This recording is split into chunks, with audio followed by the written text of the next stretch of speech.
So, James, you told me you are trying to think in English. How is it going? Honestly, it is difficult. My brain always goes back to French. I start in English, but then, boom, I continue in French. Oh dear. You need a switch in your head. English on, French off. Yes, please. Yesterday I had a dream in English, but in the middle of the dream, everybody started to speak French. That is amazing. Even your dreams are bilingual. It was crazy. I was arguing in English, but suddenly the other person answered in French. I was so confused I woke up. That is funny. What were you arguing about? Believe it or not, biscuits. Of course, you're in England. Was it custard creams? Yes, in my dream I said, custard creams are the best. And then suddenly I shouted, non, les petits beurres sont les meilleurs. James, you are hopeless. Even your dreams cannot choose one country. Excuse me, I belong to both.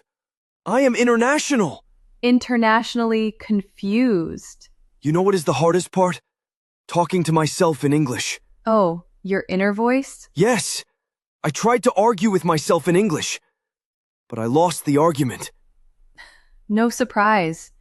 You always lose arguments. Rude. True. Fine, let's argue in English. Good practice. Okay. Topic? Tea. I made tea yesterday, didn't I? Once does not count. It does. More than you. I made tea last week. That is too long ago. It doesn't count. You never put enough sugar. Because you put 3 spoons. That is too much. Sweet like me. Please. You are more like bitter coffee. Ouch! But seriously, sometimes when I think in English, I feel not real. Like I am pretending to be someone else. That is normal. When I studied French, I felt the same. It was like a different person. Everything in French sounds dramatic. Yes! Even pass me the salt sounds romantic. Exactly. English will feel natural with time. Be patient. You sound like my teacher. Do you want homework? No thank you. Okay, but only because you look sad. You know, James, your English sounds more natural now. Really? I feel like a tourist asking for directions. A charming tourist. I'll take that. But I want to sound local. Locals don't say Cheerio to the bus driver. I said it once. Stop reminding me.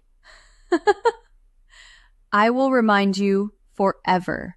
Cheerio, driver. He must think I am crazy. He probably told his wife about you.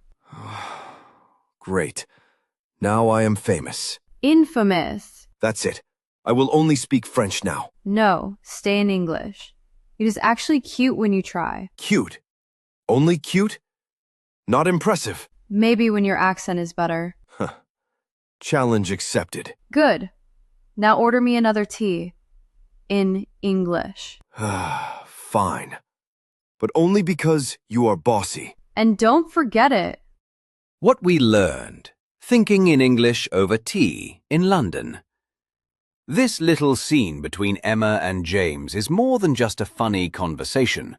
If we look closely, it teaches us a lot about the reality of learning and using a foreign language. Let's break it down. 1. The translator in our head never sleeps. James struggles because his brain keeps switching back to French. This is something every language learner experiences. You try to think in the new language, but your mind sneaks back to your native tongue. It's almost like carrying around an invisible interpreter who won't stop working. 2. Dreams reveal the truth. James had a dream in English, but halfway through, everyone suddenly switched to French. This shows how the brain is still in transition mode. When we start dreaming in another language, it's a good sign of progress, but the mix-ups remind us that fluency is still developing. 3. Talking to yourself is powerful practice. One of the funniest parts is when James admits he argued with himself in English and lost. It may sound silly, but self-talk is actually one of the strongest tools for learning a language. When you talk to yourself, there's no pressure, no judgment, only practice. 4.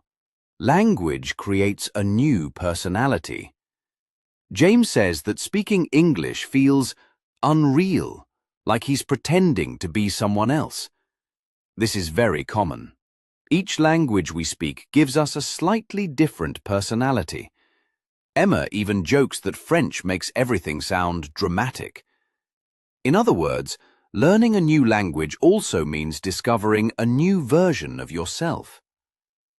5. Cultural mistakes are part of the journey.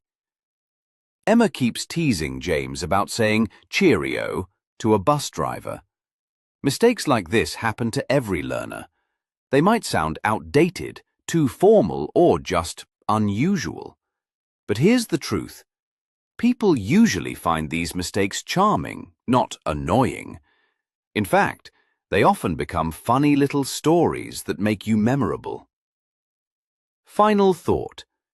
This dialogue reminds us that learning a language is not just about grammar and vocabulary. It's about identity, culture, and even humor. Switching between languages, making mistakes, sounding like a tourist, all of it is part of the adventure. And just like James, we shouldn't be afraid to laugh at ourselves along the way.